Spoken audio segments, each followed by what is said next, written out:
guys, welcome back! As you know, Sony acquired Psygnosis, the perfect ally for their world domination. So, let's take a look at Psygnosis PlayStation Years. Once more, I have to clarify a pronunciation issue. I received a comment from Mr. Nick Burkham, the lead designer of Wipeout, who firmly stated that, and I quote, "I can guarantee it's pronounced Psygnosis." That synthetic intro voiceover saying Psygnosis presents was actually wrong. This new video is part 2 of pixelthing's episode 82 about the early years of Psygnosis, so if you haven't already watched it, do it now. As you know, Nintendo and Sony were working together for a future CD add-on to this next-gen system. But observing the breach of contract from Nintendo and the disavowal from Sega, Sony decided to create his own home console and advance into this uncharted territory of video game development by acquiring Psygnosis in May 22nd of 1993 to enhance Sony's in-house development capabilities, cause they knew that the Liverpool-based software publisher was making progresses with their own CD technology research. The deal made total sense to Psygnosis cause they weren't locked down making games exclusively for Sony.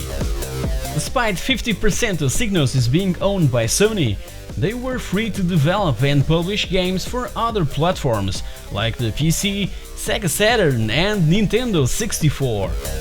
So while developing software for Sony, Psygnosis would continue to market and distribute games under the Psygnosis brand, and would play a major role in Sony's expansion into Europe.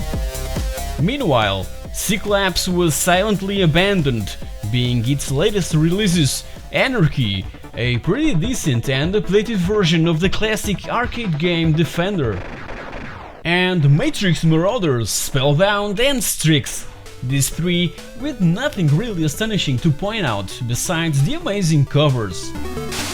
Between that period of time and prior to the PlayStation release, Psygnosis published many other awesome titles from which I must highlight. Hired Guns from DMA Design, that is an awesome Dungeon Master clone set in the future that can be played between 1 to 4 players on a single machine. A pretty fun and absorbing adventure game by the name of Innocent Until Caught. The obvious sequels to Lemmings, Lemmings 2 The Tribes and All New World of Lemmings. The Amiga version of The Second Samurai by the great Rafael Secco, and the sequel to First Samurai that I've already reviewed on my channel. Brian the Lion, an Amiga exclusive platform title that by 1994 was better than everything else in the genre across all systems available by then. And an exclusive 3D action-adventure game for MS-DOS that was really ahead of its time, Ecstatica. The deal with Sony allowed Psygnosis certain tools for creating a dedicated development system for the PlayStation, curiously based on PC hardware, simpler and cheaper. From those exclusive research and development initial years, Psygnosis came up with two amazing franchises, Destruction Derby and Wipeout. Destruction Derby, developed by Reflections Interactive and directed by Martin Edmondson, creator of Shadow of the Beast, recalls in an interview that showing their first PlayStation game to Ken Kutaragi, the man considered as the father of the PlayStation itself, was quite amusing. He flew from Japan with a team of engineers to test firsthand one of the most important launch titles for Europe. Kutaragi smiled a lot and was really enthusiastic, and his one and only comment was that it would be great that the debris from the cars stayed on the track. The hardware was already pushed to its maximum, so it was a daunting task just to think about doing it. Nonetheless, the game was a huge success and, along with Wipeout, helped to cement PlayStation supremacy. Just before Destruction Derby, By September of '95, Wipeout was released, the very first PlayStation game from Psygnosis that was conceived, as stated by Lee Karras in an interview, after a drunken conversation between Nick Burkham and Jim Bowers in a pub in Hoxton. This futuristic racer with an amazing techno soundtrack featuring music from, for example, the Chemical Brothers, and with strong influences from Power Drum and F-Zero, grabbed every single one of us. Video games were, after all, also for adults. On PlayStation's first European year, 40% of total sales of video games were from Psygnosis titles. Now, that was an incredible achievement. Consequently, Psygnosis expanded, opening a few more satellite offices, also attracting some unhappy Microprose employees. Then, 3D Lemmings and Lomax came along, besides other also interesting titles like, for instance, the amazingly funny Discworld, that also spawned a year later a well-received sequel. Are you looking at me lustfully? Me? Madam, after a day like this? Not a chance. Oh.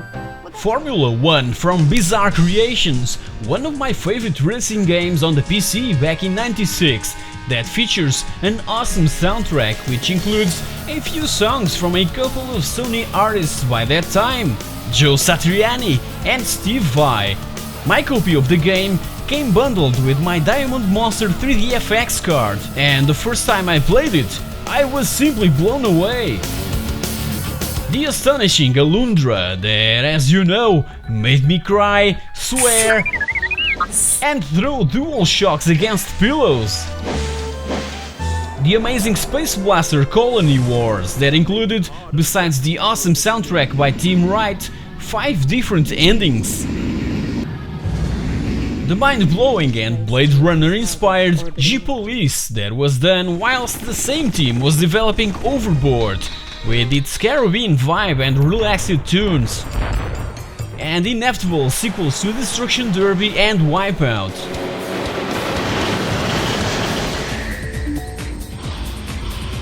Between all that good stuff, there were other horrible games just like this one that I have here. O.D.T, Escape or Die Trying, a really weird 3D adventure thing that recently saw its Nintendo 64 unreleased version being leaked online. Despite all the commercial success that Psygnosis games demonstrated, internally things weren't so bright. Sony was constantly changing directors, and competition between studios was highly incentivized, rather than helping each others out. One of Psygnosis' founder, Ian Etherington, was consequently left off the company founded back in 1984. But he wouldn't rest, so after Imagine Software and Psygnosis, Ian and Martin Kenwright founded in 1999 Evolution Studios, a studio that, curiously, made exclusive video games for Sony's still-to-come PlayStation consoles 2, 3 and 4, the WRC and MotorStorm franchises, and as well, and more recently, Drive Club. Back to Psygnosis, they would go on publishing many sequels for their greatest franchises, and as well, brand new IPs, until Sony decided to shut down all satellite offices by 2001, turning Psygnosis into SCE Studio Liverpool. They would go on for 11 more years, centering its development into the F1 license, releasing each year a new updated and improved game, now for the PlayStation 2 and for the 2006 edition, also available on Sony's PSP.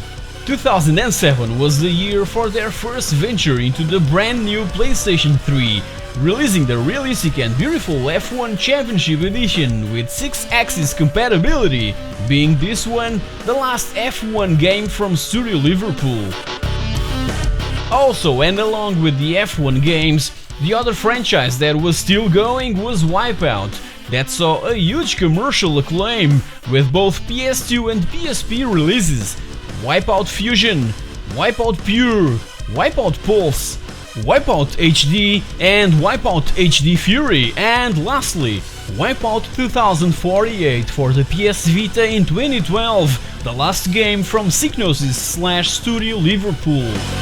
So on the 22nd of August of that year, Sony closed the doors of SCE Studio Liverpool, formerly known as Psygnosis. Sony stated that they were focusing their investment plans on other studios that were working on new and more exciting projects.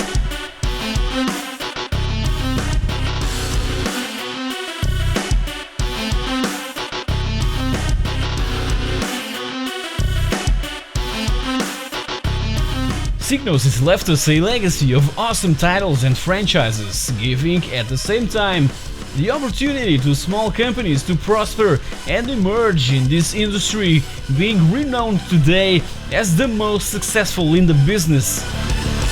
With that said, every gamer bows to Psygnosis. Thank you so much.